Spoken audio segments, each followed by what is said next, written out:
Welcome to the Futurati podcast. Any member of the Futurati is somebody who believes in the power of the future. We know there's a better world ahead, and we indeed have the power to make it so. In our podcast, we talk to the best minds in the world about the most urgent problems facing mankind today, and we hope you learn as much from them as we do. I'm Thomas Fry, a professional futurist and keynote speaker. And I'm Trent Fowler, a machine learning engineer and author. Thank you for joining us.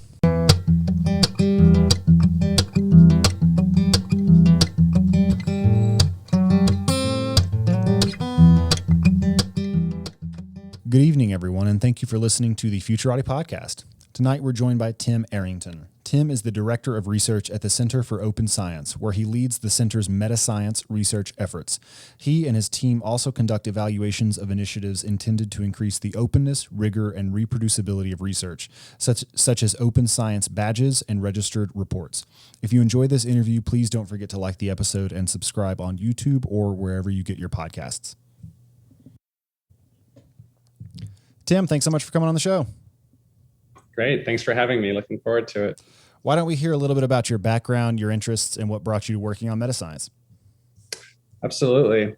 So my background is in the life sciences. So I started my undergrad work at a small liberal arts college, did a double major in biology, chemistry. And then I eventually took time off and worked in the lab, kind of deciding whether it's going to be life science or medicine, and really started enjoying life science research. I started my PhD at the University of California at Berkeley, working on telomerase, actually, which was a great topic. And I eventually left and finished my PhD at the University of Virginia, which is in Charlottesville, where I am now. And during that time, when I shifted and went to UVA and started working in my eventual PhD thesis advisor's lab, it's actually when I first, I think, really started running into the issues of reproducibility and around kind of that accumulative nature of knowledge, kind of how we accumulate knowledge and how well we do that and communicate that. Right. And the illustration I have is when I first started my work, first thing I did was pick up a project that just got published in Cell, so a top journal in the life sciences, right, and wanted to replicate those experiments. And I was in the lab that published it, and I could talk to the person who was the lead author. And it still took me 6 months to figure it out. And it was going not just the methods that were in the paper, kind of digging through all the lab notebooks and kind of really thinking through carefully with this person to try to reconstruct what was one of those key figures in that finding. And that kind of stuck with me for a long time. And actually at that same moment was when the pharmaceutical industry, namely Bayer and Amgen, started kind of publishing their own white papers saying, we're having a hard time, kind of replicating key findings from the academic literature. We're not seeing a lot of things translate the way that we hope to. And that kind of really resonated with me. So right after I was finishing my PhD, I learned about a new center that was in Charlottesville that was just forming. I had no idea. I was just excited because I was like, wow, it's in Charlottesville. Where is this? Right. And I remember going into the office and meeting Brian Nozick, who's our CEO, who is a professor of psychology at the University of Virginia. So very different backgrounds, hadn't bumped into each other beforehand. And pretty sure I went into the office. There was like nobody there. It's just Brian in one little room, and just chatted with him for a long time, just about kind of my own background, my interests, what they were doing, and was just really excited after that conversation just to be a part of it. And was really excited when he turned around and called me and was just like, well, do you want to be a part of this? Do you want to lead this project in preclinical cancer biology, which is my own background? So my interest sparked largely from my own kind of struggles trying to be able to replicate and understand kind of how we gather evidence. So when you say that you work in metascience, that means you work in the metaverse and you're on Second Life all day long with the VR helmet on. Is that correct? Doing science in the metaverse, yeah. That's right. Yeah, no, not at all. Actually, it's really fun. Two people trying to understand what that is, right? Like, what is it? Like, what do you do? And especially when I talk about my own background in life science, like in doing laboratory bench work, right? Those videos you see of like beakers and everything, and they're like, so is that what you do? And I was like, no, actually, I sit in front of a computer all day. Really, what I'm more interested in now is actually studying you. I'm trying to figure out what you're doing and how we conduct our research. And what I find the most enjoyable part of it is that completely cross-disciplinary background. right? I get to talk to people from the social sciences, the physical sciences, the life sciences, chemical sciences, and it's just, we all speak slightly different languages, but it's super fun to stitch it together and realize, well, we're actually saying the same thing about the scientific process. We're just using slight deviations of how we implement it. Okay, well let's keep with that a little bit, and why don't you step back and talk to us about the mission of the Center for Open Science and what metascience is more broadly. Like, what's the process of trying to translate the different ways of speaking about science look like? Yeah, absolutely. So the Center for Open Science is a nonprofit and based in the United States in Virginia. It was founded in 2013 by Brian Nozick, like I just mentioned, and our mission's very broad and open-ended, right? To increase openness, integrity, and reproducibility of scientific research. It's agnostic to discipline. We do that through three main activities. One is metascience. I'll get into that in a second. One is doing policy work, advocating for kind of shifting the landscape of incentives, working with journals and funders and institutions to try to align our scientific values with our scientific practices, that incentive system. And then the third arm we do is to take advantage of technology. Even right now, right, being able to talk digitally, a lot of research still does not take advantage of the technology that we have today. So a lot of what we're developing is infrastructure, free infrastructure for researchers. Our flagship is the Open Science Framework to enable more open, reproducible practices, or at least I hope to. So metascience research, the way I view it is very much that. It's the study of how science is conducted and disseminated. I think those are the two key pieces to metascience research.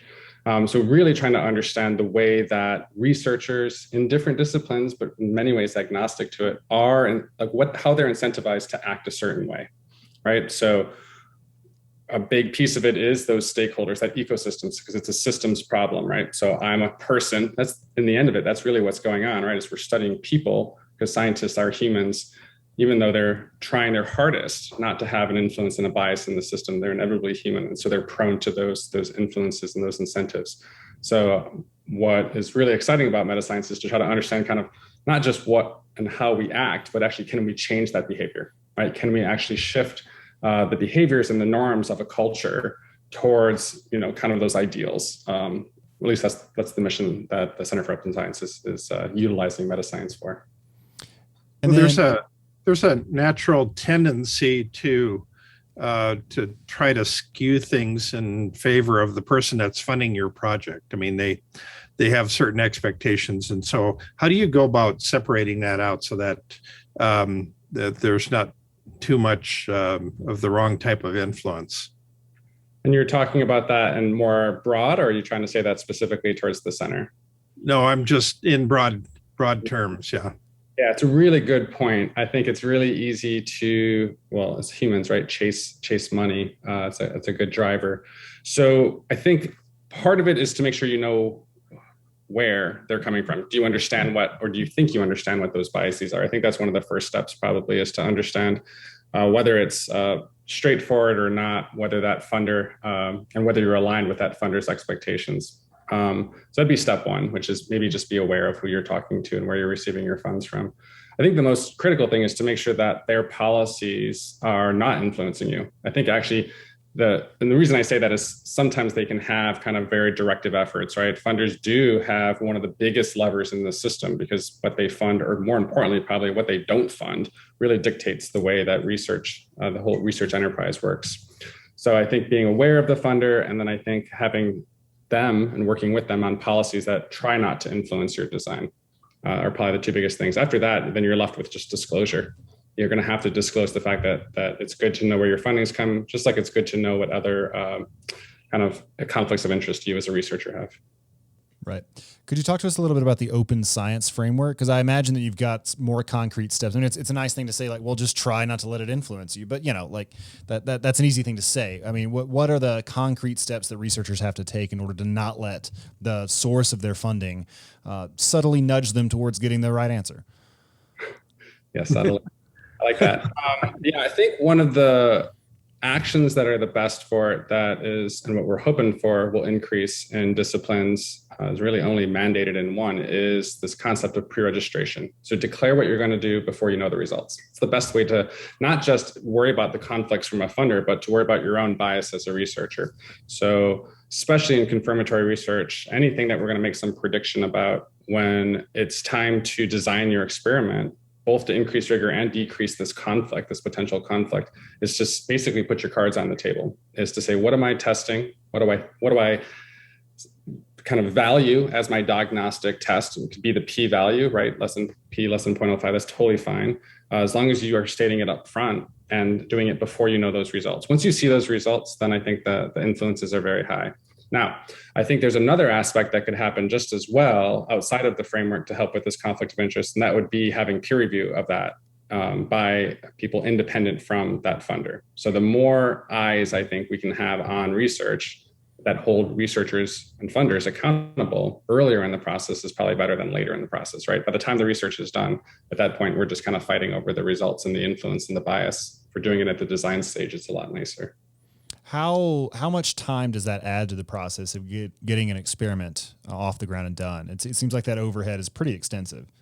Yeah, well, so this is a really good question you're asking, because what you're really trying to get at is how much more time does it take to do something that we think might potentially save us more time in the long run? Sure. So I'd love to do that experiment, right? Which is to let things run in parallel, similar designs, one, having it front loaded, pre-registration, peer review of that pre-registration before you do the experiment, basically beating up the design even more, and then just letting the experiment run and finding the result, versus I just keep doing experimentation until I find a result that fits the model that I'm looking for.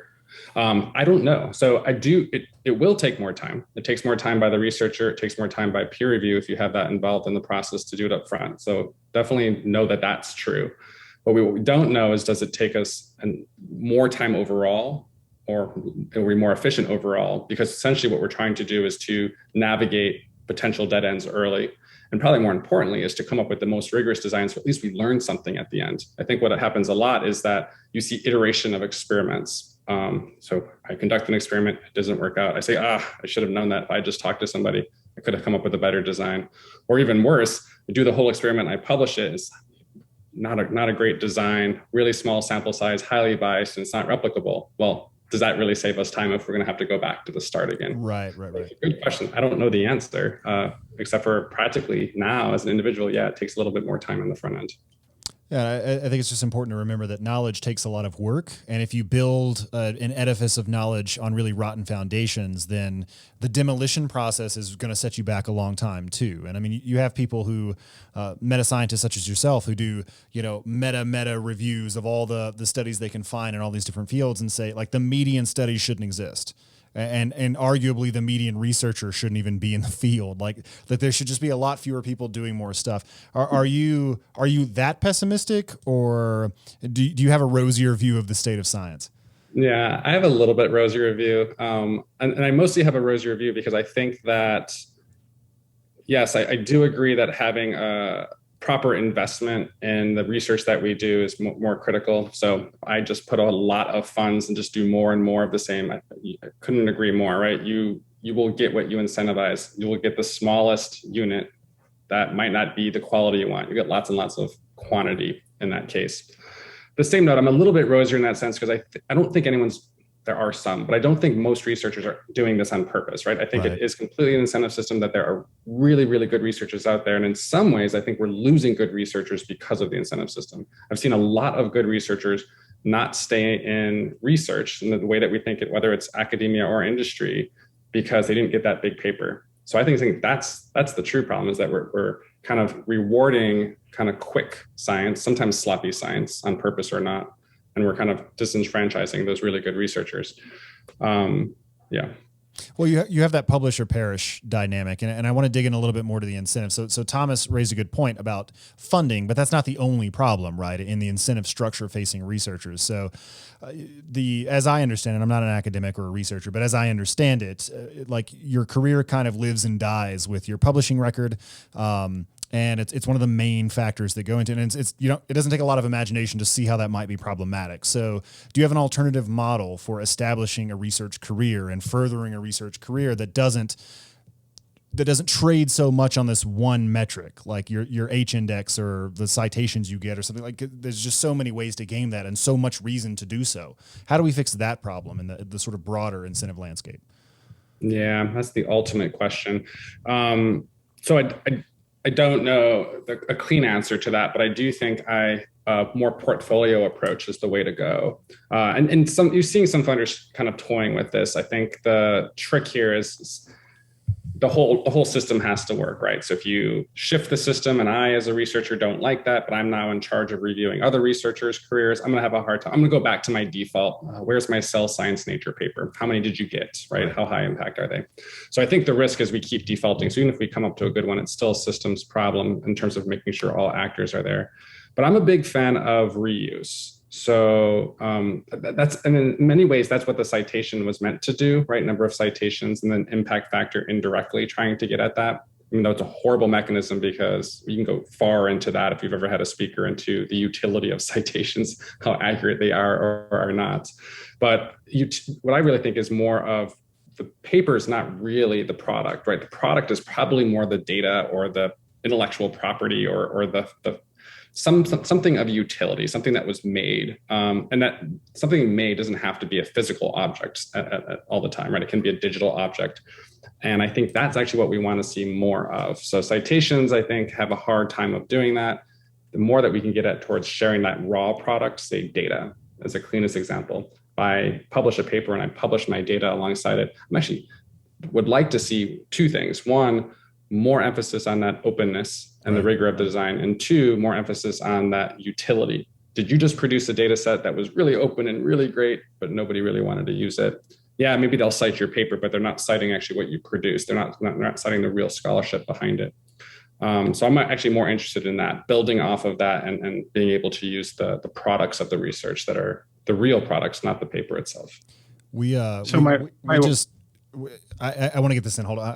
I want to make this connection while it's still fresh. We just interviewed Joel Chan for episode 49, and you really ought to check it out because he's done a lot of work on this question of what the unit of research actually is, and the way we conceptualize it and reward it today. We treat it as if the whole paper is kind of the unit, and that's what your entire career is geared towards producing. And he says, no, the unit is actually the concepts, or the conceptual structure, or the individual arguments, the chains of reasoning. So there's a lot to the paper, but what really matters is the novel part of your argument or the summation of an entire body of work. And that the way he approaches this task of metascience and trying to do this process better is to try to find infrastructural ways of making that easier, of querying papers for concepts, querying papers for ideas, and not necessarily treating it as a monolith that you increment upwards, like the count of which you increment upwards as a sort of summation of your career, if that makes sense. Yeah, it does. And I want to definitely check that out because I've been drifting more and more towards the concept that papers, the way that we see them now, academic papers have always been human to human. And that really what you want to get at is to be able to leverage the continuing growing wealth of information that we're producing, is to treat it more at its more finite units that actually enables really cool like machine learning and AI on top of it. That's what his lab is doing. That's what his lab is doing. Yeah. Yeah, and I'm so much more convinced that we have a program with DARPA that we're part of called SCORE, Systemizing Confidence in Open Research and Evidence. And it's essentially geared at the same mechanism, right? Towards how do I understand the credibility of papers? But really, it's not the papers; it's the claims within the papers. Right. It's the same thing, right? I need to distill that down and then understand each one exactly. Right. So that will probably come out in a month or so. Yeah. Be on the lookout for. I'll send it to you if I remember. Sorry, yeah. Thomas, go ahead.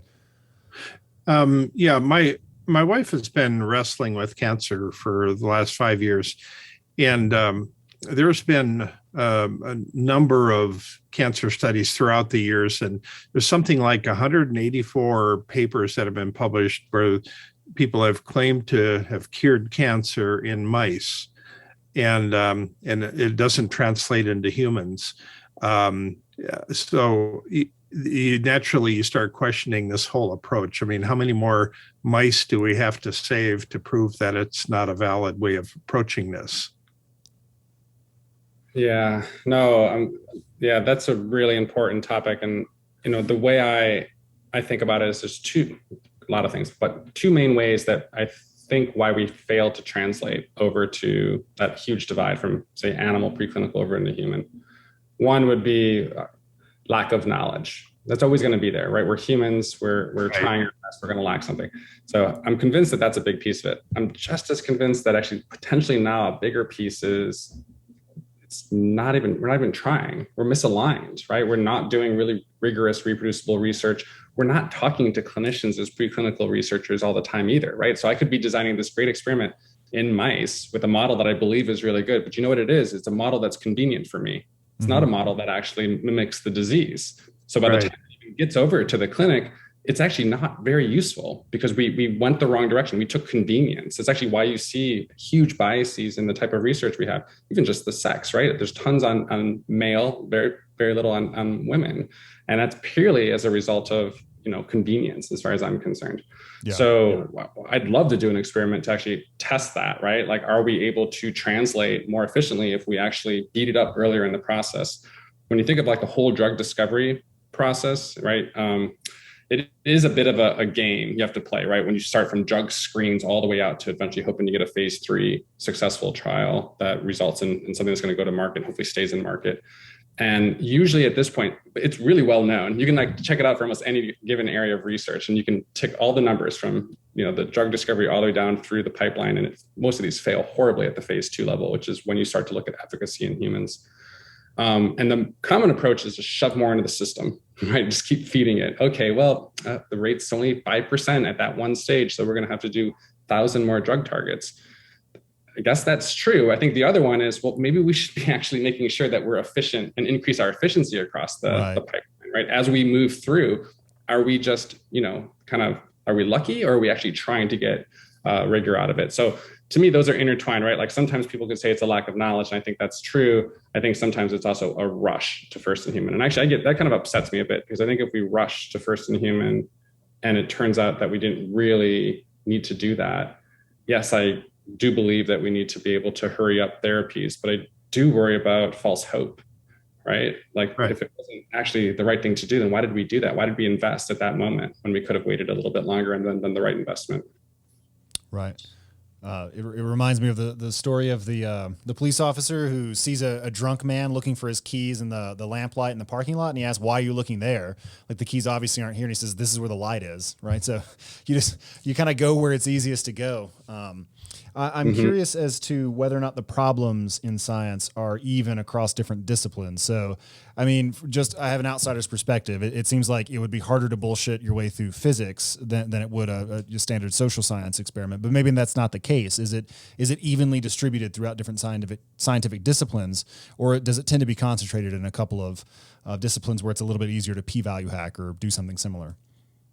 Yeah, that's a good question. I don't know the answer. I'm sure, people can give you their own anecdotal evidence. It's not as if we know with high confidence what those rates are across disciplines very much. And even if you have, there's caveats left and right. I think what's probably more interesting, and it's really what you're getting at too, is that they're also at different states of maturity and different ways of operating. Right. So take physics. It's a great one, especially, and again, there's pros and cons to this. So some physics experiments are huge, enormous.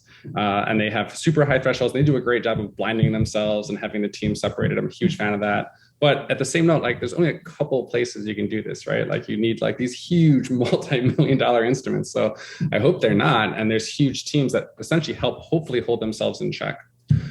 At the same note, I wouldn't be surprised at the fringe in the physical sciences, just like I know it happens in chemistry, right? There's a lot of chemistry, organic chemistry is a good example of this, where you can have very questionable practices. Exaggeration to me is just as dangerous as, I can't find the finding. To me, it's the utility of the finding. It's just as valuable. So if I sit here and say, oh, look, I produced some brand new compound, some new chemical pathway to isolate some compound, and I got this really, really amazing efficiency, right? It's amazing, it's groundbreaking. And then somebody else tries to go back through it and they're like, no, I can get it, but not the efficiency you had. To me, it's the same thing in my own field in biology, right? Which is you're like, oh, great, I can stop a cancer cell from dividing. Well, shoot, I got the potency wrong, right? That's not really going to be useful when I get to the clinic. So I think that's part of it, right? Is that application. They vary a little bit in terms of their maturity as well as the utility of the disciplines. So that suggests a good follow-up. I wanted to ask you about this. We spent most of our time talking about replication, and from what I gather, most of your work is on replication, but there are probably other problems in science just besides the replication crisis. So what are the other issues that are kind of afflicting the field in general? Yeah, there's a lot. So one that I think's related to replication is, I'm quite interested in, is lack of, I say null findings. It's really more lack of process, right? Lack of what is really going on. So especially as you get outside disciplines that are like well regulated. So in clinical trials, we have a lot better handle on, we know how many trials are going on and what's being designed and what the outcomes are, mostly because it's mandated by law. Still lots of improvements to occur, but we understand what's going on. As you get farther and farther away from kind of mandates, I don't know if people really know, as in a research community, even just a subslice, what's really going on around them. And it's not, it's not saying like, oh, it's replicable or not. It's really this bias. And it's not even publication bias. I think it's more of selective reporting at a really weird level. So a good example of this is in grad school.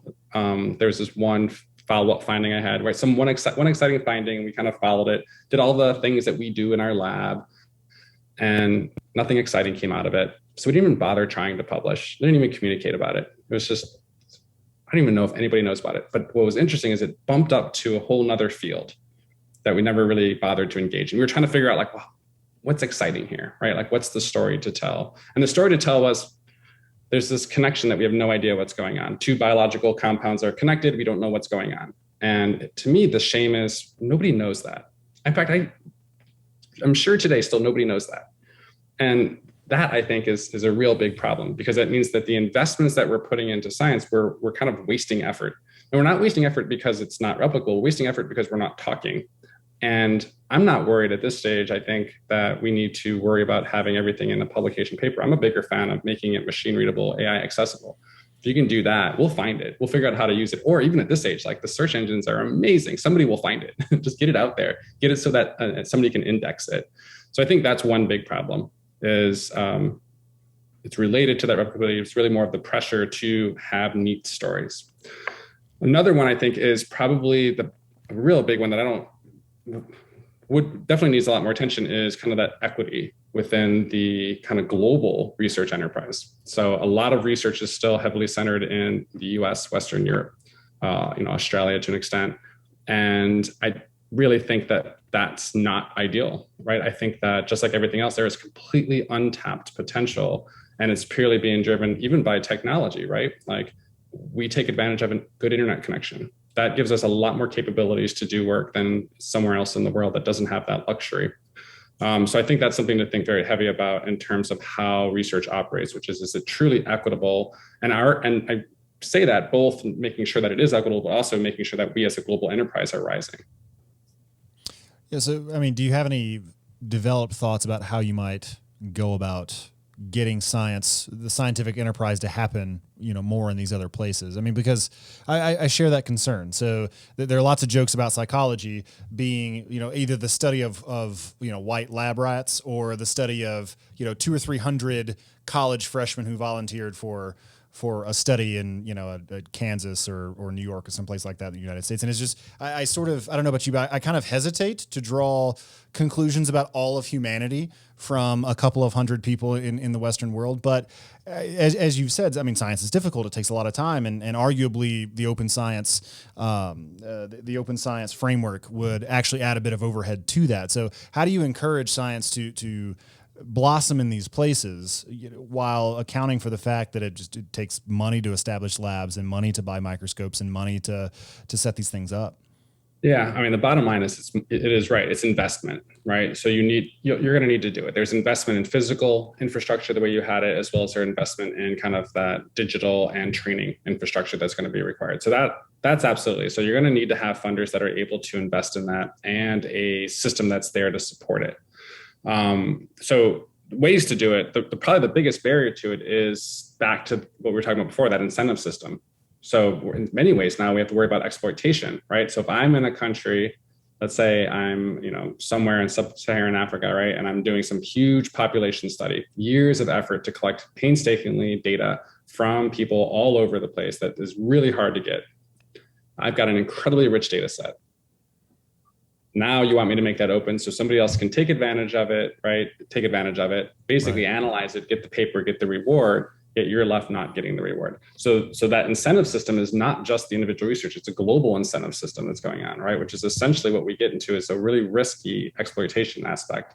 So in the end of it, the whole incentive system does have to shift to enable this. You can invest all you want, but if you're still not going to, unless you're going to dump a lot into that investment, you're inevitably going to run back into the same problem. Somebody's collecting the data, if somebody gets access to it and they just publish it, they analyze it, they're the ones that get the reward, even though there was a lot of effort that went into it. So you should have equal rewards. In some ways, the data is being used and get analyzed multiple ways. To me, that's the ultimate contribution to science, but we're just not rewarding it at the moment.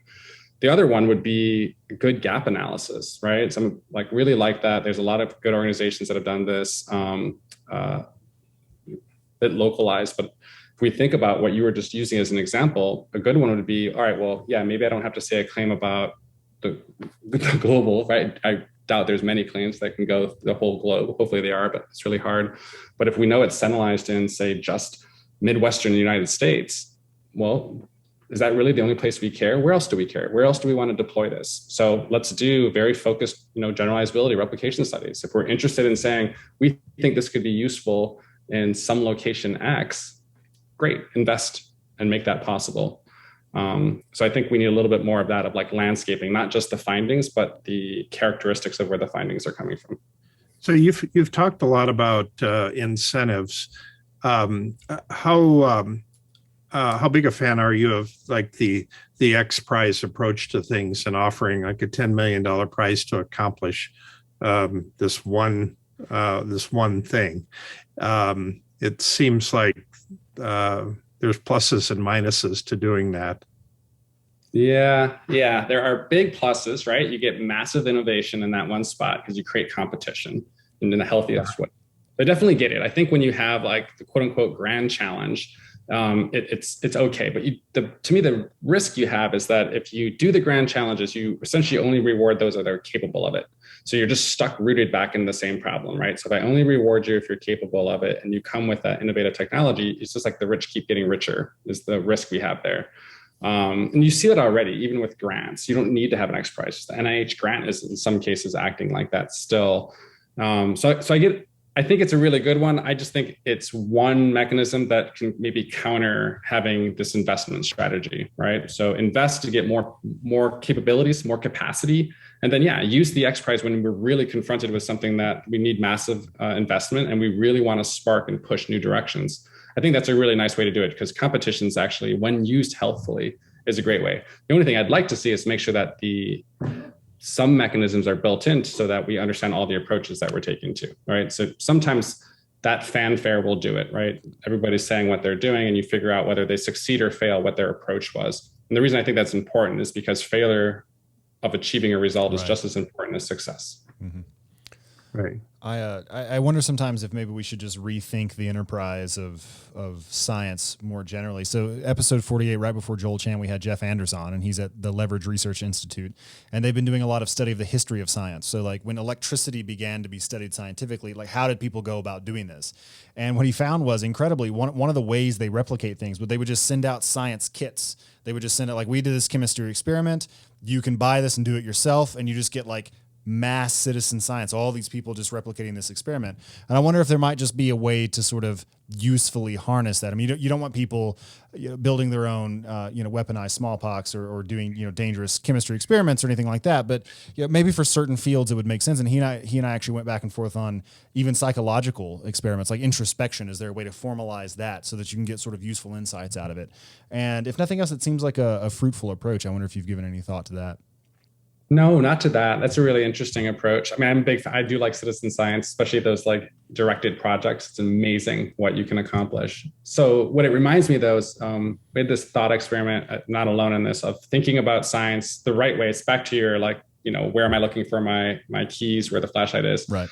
Trying to figure out a way to create communities where it's this shared goal, right? So the way I like to think about, a lot of the research we do is I'm walking into a room, completely black. There's something in there that I need to find, but I only get to ever walk in one step at a time, right, and then touch something. So if I do that alone, never going to find it. I mean, unless I'm really lucky, right? So why reward me for finding it? The path there is more important. So what you really want to say is, okay, if you walk in the room and you didn't find anything, can you tell the next person what they did? So that way you globally will achieve that process, right? So some way to gamify the sharing of your step, right? Versus the glory of who finds the golden key at the end. And again, I don't know how you do it. I mean, that gets back to that kind of how you shift the culture towards recognizing that it's not really what you find. It's the questions that you ask that you want to reward. But I do like, thinking about how you can gamify it to the point where you have many, because really what you want is many hands on deck. That's the best way to accomplish something. I wonder if there's a way to use the blockchain or non-fungible tokens or something to reward gathering of data sets. And this is it's sort of a half-baked thought that I haven't really spent much time fleshing out, but it does seem like these technologies are geared to to fill a hole that has this sort of shape, where you've got incentives that don't work correctly, and it's kind of hard to trace attribution, and the people who gathered the data don't really get the credit. It's just whoever came in and scooped it and ran a cool regression on it, and they get published in Cell or Nature instead of the people who did all the sort of grunt work. I don't know, like maybe it's insoluble with the way we're currently approaching it, but it seems like blockchain would somehow or another be a good fit for that. Yeah, it's interesting. I see a lot of spin-up companies trying this in different ways. It's interesting to think about it more as this community engagement approach versus what some approaches I've seen is just to try to replace publications with it. The risk I see if you're just replacing publications with it, if you're just saying, oh, that's what it is. It's just, you cite the paper, then you're really competing with an embedded system. So good luck trying to change that. I think what you have to do is you have to literally upend it, but you have to have this interesting value proposition to it of, what do I get out of it and how do I get rewarded for it? And so again, if you can come up with a system that's contained, even if it's just a small slice that's willing to reward on that, I think that'd be really cool. Blockchains, it's an interesting one. I've not seen a good proposal yet that's I think held, but I do agree with your assessment. Yeah. Yeah. So what's your overall thinking about our intellectual property system that we have today? Because it seems like most researchers have kind of a love-hate relationship with it. Yeah, no, it's a really interesting one. I've chatted a lot with some folks at some institutions that kind of, are involved in trying to do that dissemination. I'm a big fan. I'm not against, private approaches into things. I think there's a reason we need it, right?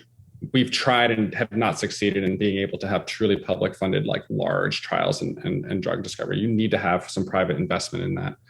But yeah, the whole IP thing, especially in the academic realm, is a real interesting twist. And I think the big one to me is that we need to find a way to recognize and reward when it happens in some way, capacity. If it's not fruitful, that you still need to kind of kick it back out to the open community. What I mean by that is, I think I've seen good examples of somebody pursuing and getting a patent within their property. I was actually involved in one. Nobody goes and gets it. And so then it's locked away. The institution has it with no seller.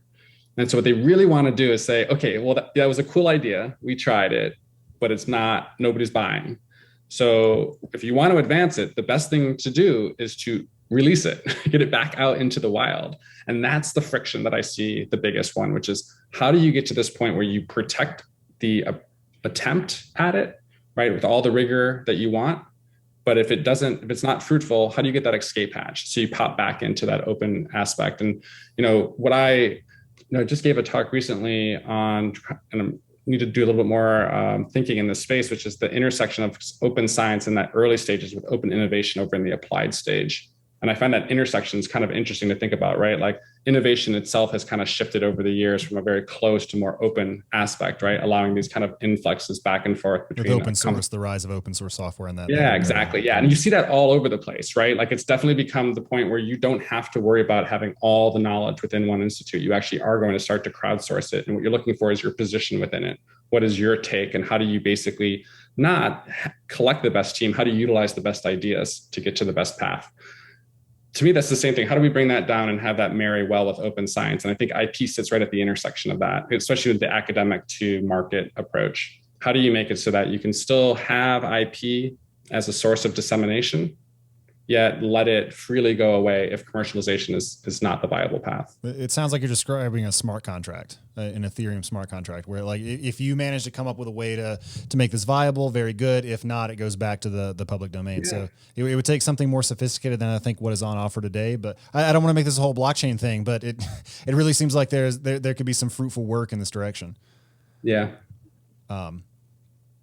Yeah, so I wanted to ask you if, just sort of to take it in a separate direction, whether or not there are fundamental meta-scientific concepts you've discovered. And I know that a lot of what you work on is reproducibility and incentives, but I'm very interested in just the overall structure of science and how the different fields interface and ways of talking about them productively. And I just wonder if you have done any thinking in that direction, if there are just like common concepts that crop up across every scientific field you look at, or if it really is sort of bespoke and unique to each one.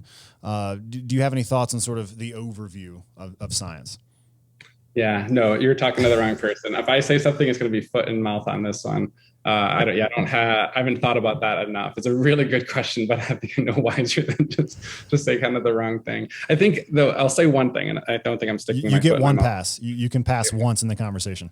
And I'll give you a little bit. This is our task, because that's the hard one. Is I do think that many fields are more similar than researchers think they are, right? And that includes subfields or completely disparate fields, right? So, and I say that mostly from experience now, right? I can talk to a psychologist or somebody from economics or a political scientist or sociologist a lot more comfortably than I think I used to. And it's partly because there is a shared language that we have. And that shared language really is the scientific method. It is what we learned way back when we first learned about research. What changes dramatically is how we apply it and what we believe is necessary to kind of achieving our knowledge gains. So I think it starts to get bespoke a little bit in terms of like, well, what do I value in terms of my, application of it? But I do think that that's still, for better or for worse, the overarching theme we have, which is we still can use some words quite interchangeably and comfortably with each other, right? Here's my hypothesis, right? Here's my conclusion. I think that's about the extent that I've ever seen it. And it makes it easy because you realize that those fundamental problems exist regardless, right? We all publish. We know what that means.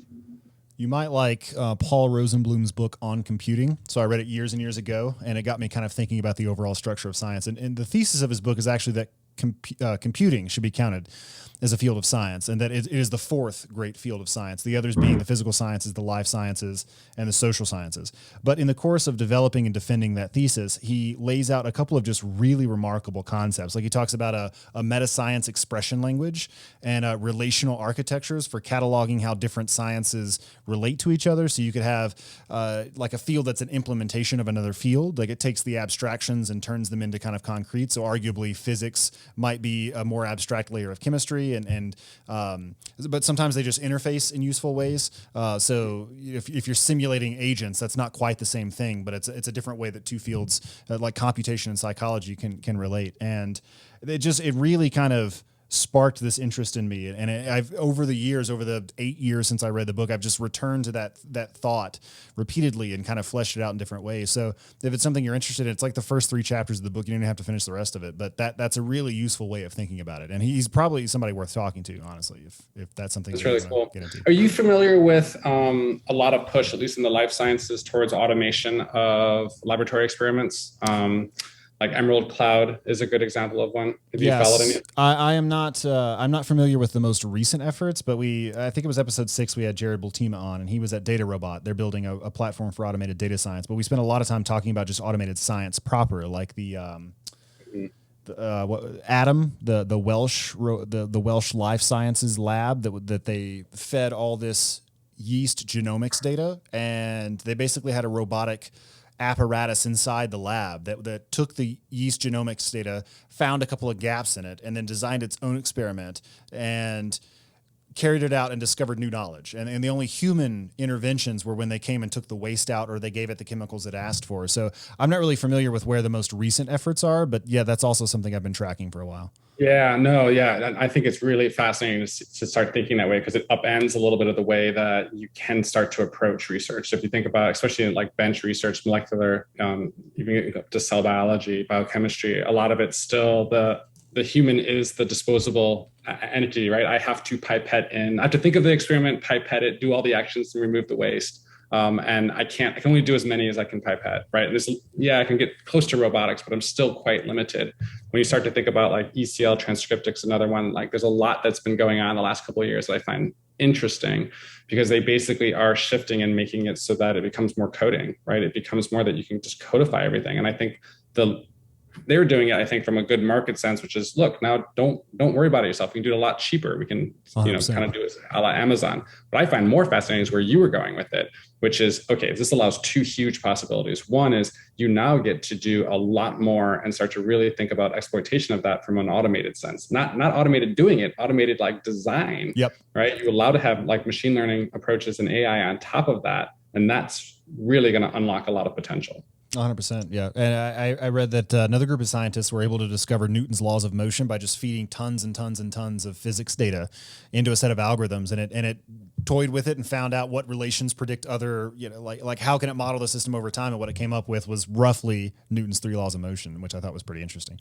And it took a day, 2 days, something like that. And I mean, I'm a machine learning engineer, so I know damn well that algorithms don't remove bias. Like if your data are biased and your procedures aren't good, you can introduce other bias. But plausibly, if done correctly, it could ameliorate one source of bias, where people kind of look at the results and are like, that's pretty close. If we just massage this a little bit, we can get P.049 or whatever, and we can get this thing published.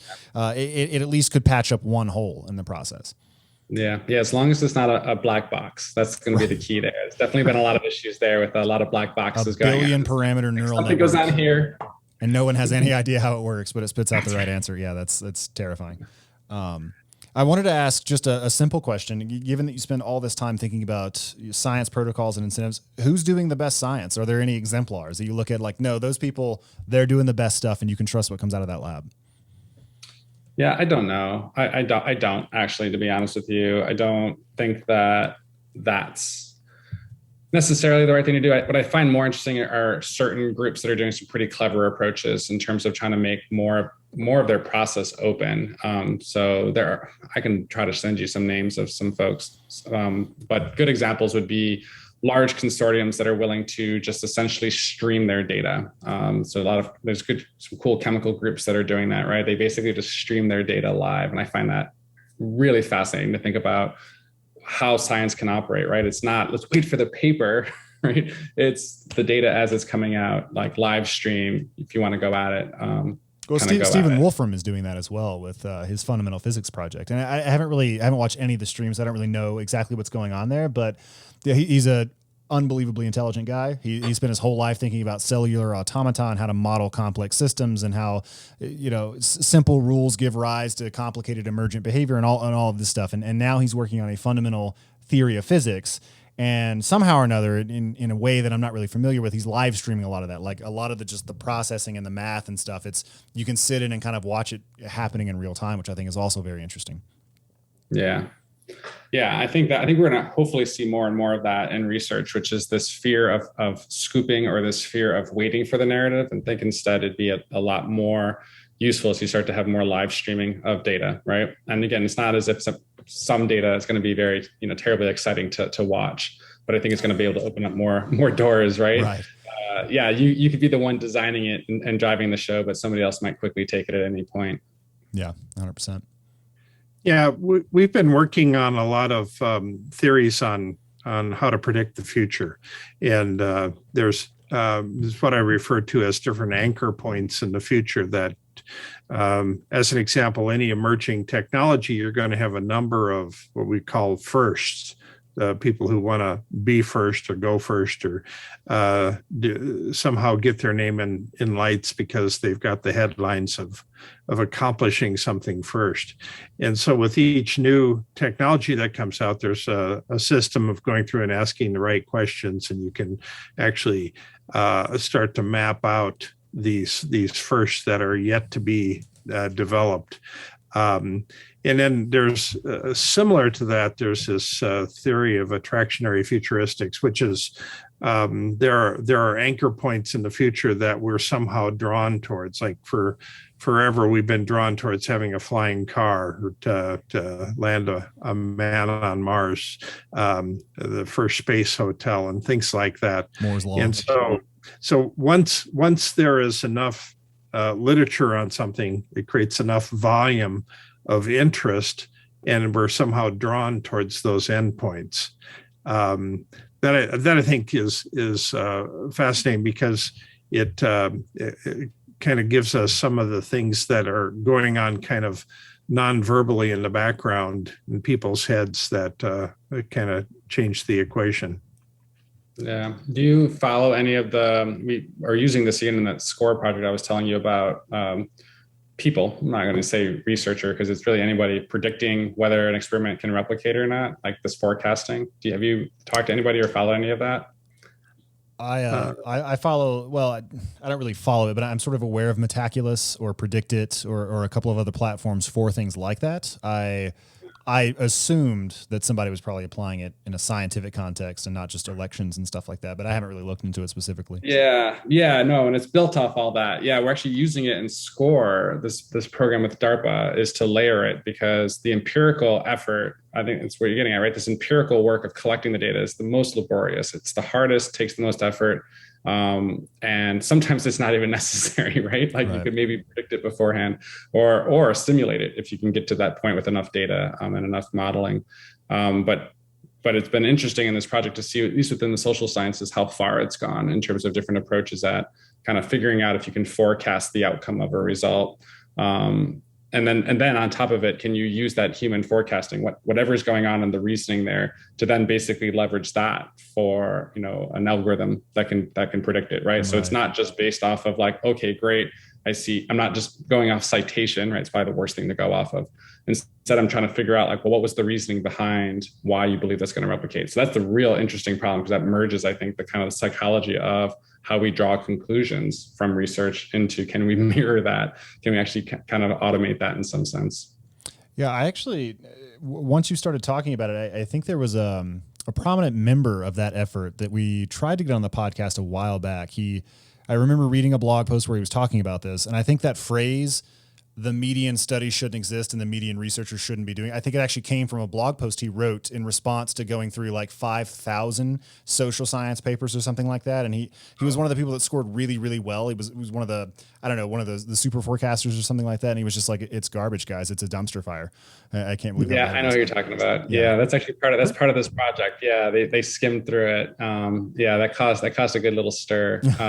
On that approach. Yeah, I mean, so the thing that's interesting is, so there's been a number of these, and that's why I use the word like, be careful what you use as kind of expert. There's been some groups that have said, okay, we're going to see if you can forecast the replicability of some psychology experiments. And they did that obviously with experts, right? Okay, other psychologists, what are you picking up on? What are you using? And then some people followed up with just anybody.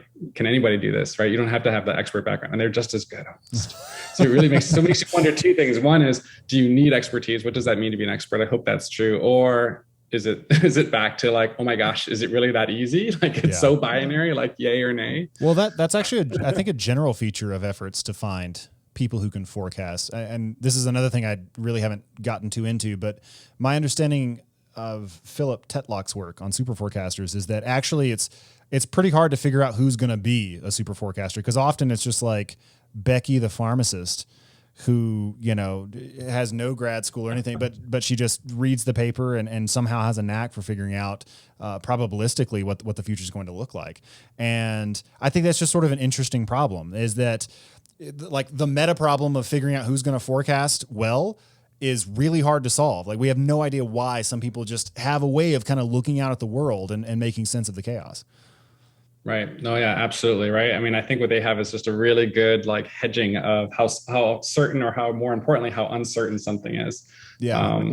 It'd be really nice to be able to do that kind of any discipline, right? Could you imagine like, being able to kind of figure that out before you ran trials and being like, oh, well, I can kind of figure out like the likelihood of this. So maybe it's like Minority Report, but for science. Like no, the oracles say this won't work, so no funding for you.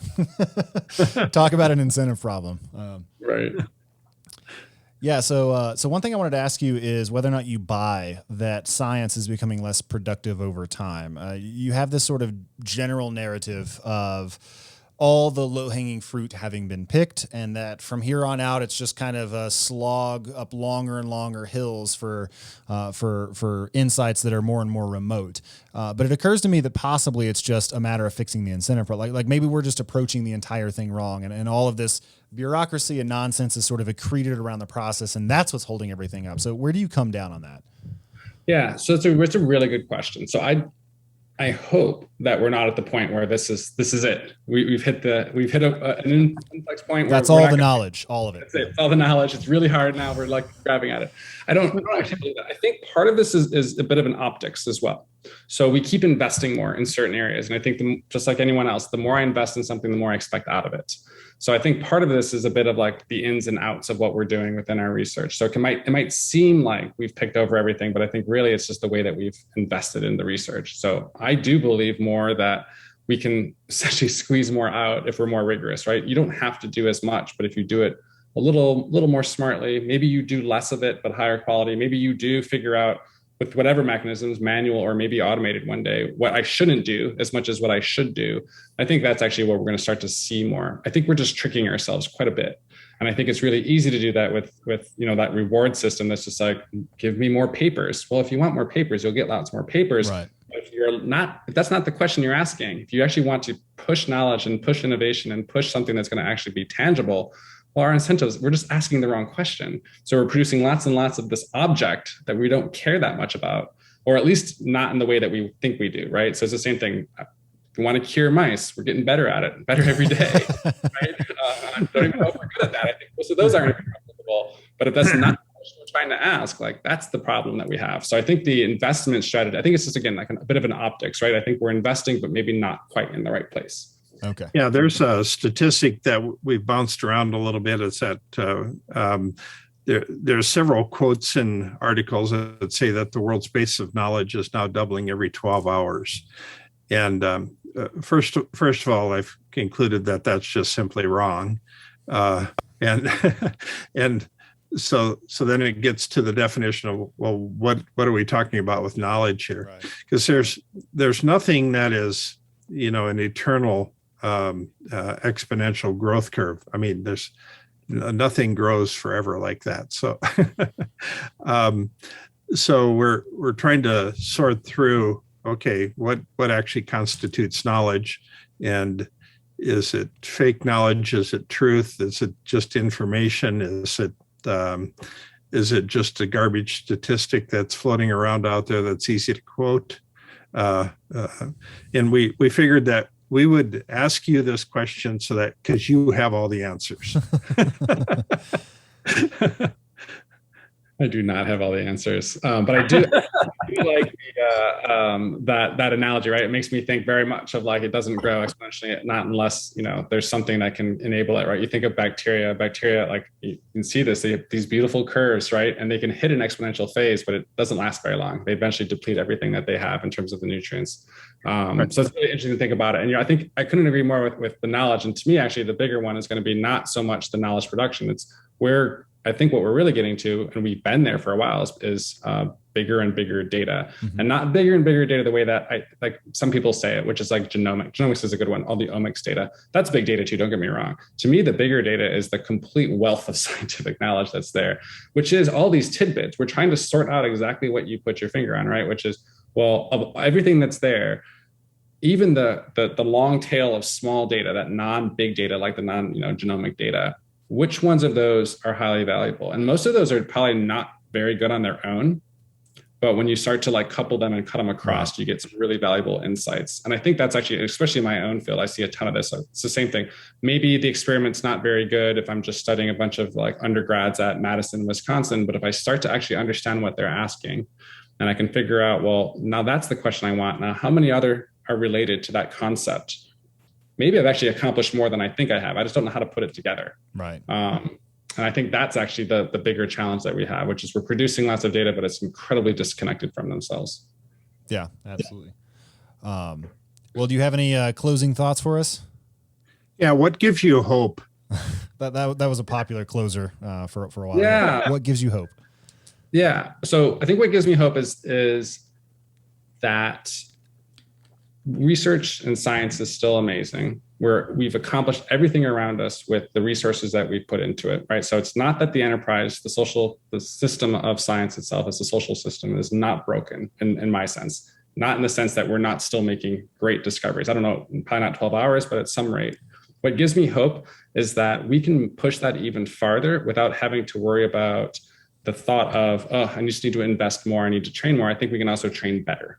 So what gives me hope is that experience I had as a grad student, where I had to spend months and months and months trying to figure out what somebody had just done. And I could talk to them and they couldn't tell me the answer. I had to kind of work through it myself, that the next person doesn't have to do that. So that's what gives me hope, is that will make it go faster. If we can cut down, hopefully, any scientist in the future, the time it takes them to kind of figure out the details. I love it. Thanks so much, Tim. Absolutely. Thanks for having me. Yeah, thank you.